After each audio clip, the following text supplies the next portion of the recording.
Welcome to Electrified. It's your host, Dylan Loomis. We have an efficient episode today. I have some things that I need to take care of, but as always, quick shout out to my newest patrons, Bob and Michelle, M. Wood, Andrew, Josha, Donald, Jim, Bubba, and Powell. Greatly appreciate all of the support. First up today, Tesla China analyst shared Tesla China sold 29.5 thousand vehicles in November. Now, sadly, that's all we have, so one would presume that that is local Shanghai deliveries, not including exports. And Troy Teslake added November exports are important too because those will be delivered in Q4, but December exports will not. Of course, production is even more important because if production is high and some cars were not delivered in November, that's perfectly fine because they will be delivered in December. So looking at this chart, I've color coded it to make it easier to compare months. So the blue will be the first month of the quarter, white will be the second, and gray will be the third. So as you can see, if that November number, that 29,000 figure would slot in right here for domestic sales,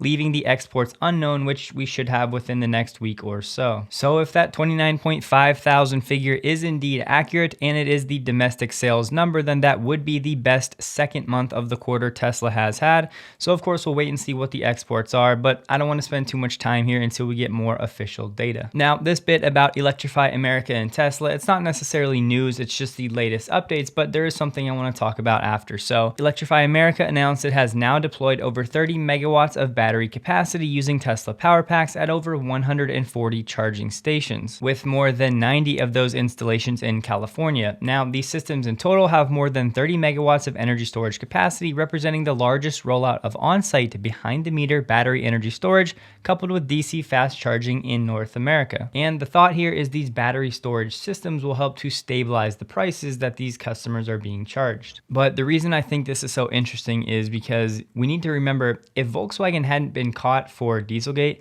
they wouldn't have been strong-armed into doing this Electrify America program. So one of the largest non-Tesla supercharging networks out there probably wouldn't exist. Sure, something else may have replaced it, but now that EA has such a big role in the charging environment and it is being backed by Tesla, it's just somewhat ironic, and VW getting caught when it did, being forced into this new path to rebrand and all of that to help push this electrification movement forward with one of the biggest global automakers on the planet. Interesting at the very least. Now, I'm sure most of you have seen this by now, but Tesla did officially release a Cyberquad for kids. Franz shared this video of him and his kids riding it around, but just a couple of details that people may be missing. So I believe this is actually being manufactured by Radio Flyer. It's who the warranty for this Cyberquad is actually through.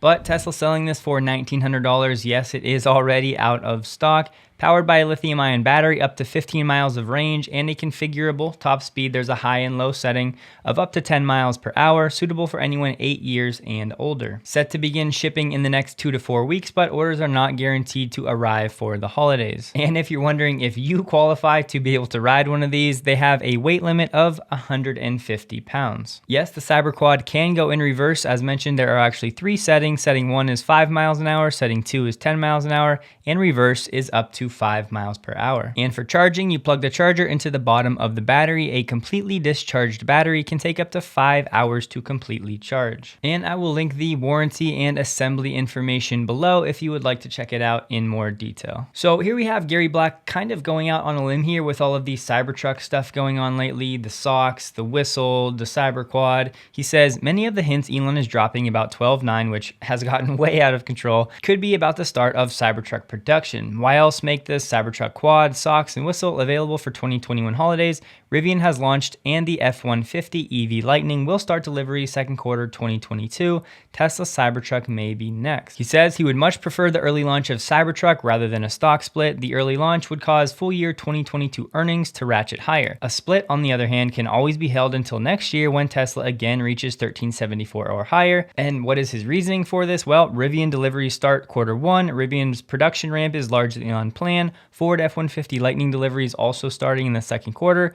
Rivian and F-150 EV both have received a ton of attention and both have excellent marketing and PR. So look, I would love for this to be the case. I just am not overly confident that it is. I still think Model Y is the first vehicle to be coming out of Giga Austin, and the Cybertruck is such a novel design that yes, in the long term, it'll be easier to manufacture.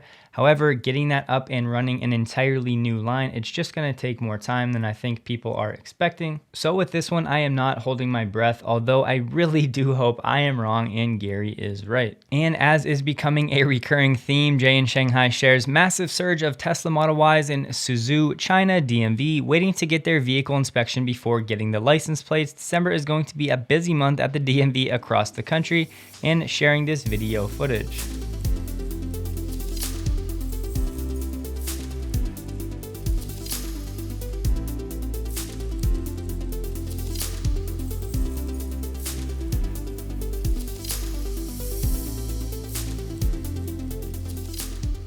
Along those same lines, a quick anecdote here, the Model 3 dominates Taiwan in November with a 90% EV market share. Now, yes, we're talking smaller numbers and 1 month here, but important nonetheless. In November, Tesla registered an impressive 1,238 Model 3s, making up 92.6% of the EV market share. Now, yes, that may seem small, but wait till you see the chart just to give you some context. Second place was the Porsche Taycan with 73 units during the month. But as mentioned, here is what the EV market share looked like for Taiwan in November. Model 3 up at the top, and no one else is even close. And in one of the most popular countries for EVs, Norway, the Model Y wins the 2022 People's Favorite competition. Approximately 5,975 people voted for the Model Y out of the poll's 30,637 respondents, beating the Kia EV6, which only garnered 9.99% of the votes. And Tesla's percentage of the vote works out to 19.5%. The Model Y is the third Tesla vehicle to win the People's Favorite in Norway. In 2020, the Model 3 won the award, and the Tesla Model S won the title back in 2014. And as mentioned, Norway is kind of the bellwether of sorts for the EV movement, as their EV sales have made up almost all new car sales in the last few months, and the trend does not seem to be stopping. Tesla released a new 8K, and it is very, very simple, only saying on December 1st, 2021, Tesla Inc. relocated its corporate headquarters to Gigafactory, Texas, at 13101 Harold Green Road, Austin, Texas. So it is now officially official. Tesla's headquarters have moved from Palo Alto to Giga Austin. This tweet from Elon is something that I think about fairly often anytime I think about politics. He says, let's set an age limit after which you can't run for political office, perhaps a number just below 70. And Tyler Winklevoss was on to Elon here, already knowing what number he was referring to. Now, no discrimination if you're over the age of 70. I know there are plenty of very wise and sharp people over that age, but I think most of us can agree that at some point, as humans, we all just start slowing down. We have less drive and desire to learn new things and to stay on top of things and everything else along those lines. So I don't know, I'd be with Elon on this one. Here we have Tesla asking the US government to waive tariffs on graphite from China, saying it can't get it elsewhere, which basically means that the US will probably raise tariffs on graphite from China. Just a joke, but let's see what they say. In 3 separate filings with the United States Trade Representative's Office, Tesla is asking to waive tariffs on artificial graphite in powder or flake form, artificial graphite in powder form, and natural graphite in powder form. Tesla has demonstrated with the information presented in this request that artificial graphite is currently not available in the specs nor capacity outside of its current suppliers and China that is required for Tesla's manufacture of EV batteries in the United States. But as we've talked about previously on this channel, there are are efforts ongoing to produce graphite in larger volumes in North America, specifically in Quebec, Canada. And as we've said here before, there are two key things to watch this decade. One, it's going to be these geopolitical tensions that will have an impact on the supply chains for the EV movement, and two, specific resource scarcity once basically the entire automotive industry is actually focused and executing on electrification. There are going to be certain elements that there's just not enough of. There will be price spikes, maybe not in the next 2 years, but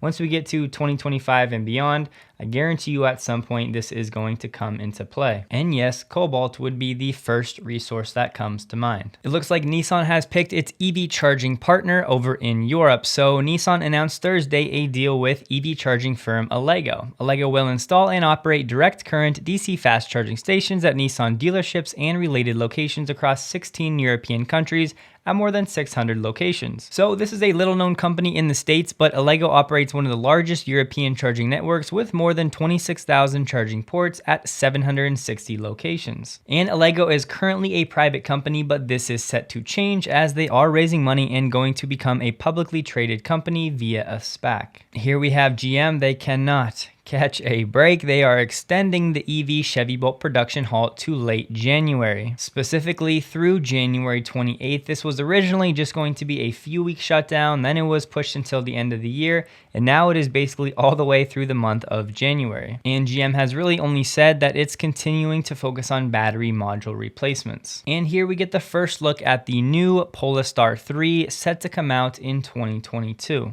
Meantime, Sweden-based luxury EV maker Polestar expecting to go public in the first half of next year through a business combination with Gore's Guggenheim. That SPAC, the company which has a goal to produce a climate-neutral car by 2030, is also backed by actor Leonardo DiCaprio. First on CNBC, Polestar CEO Thomas Ingenlath. He joins us this morning from the Classic Car Club in Manhattan with a look at its latest model and an update on its deliveries so far this year. Thomas, it's great to see you.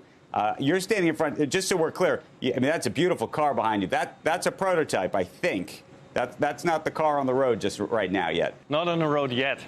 It was built as a show car, the Precept, trying to really bring out what Polestar is about and the design that we will have on the road in a couple of years.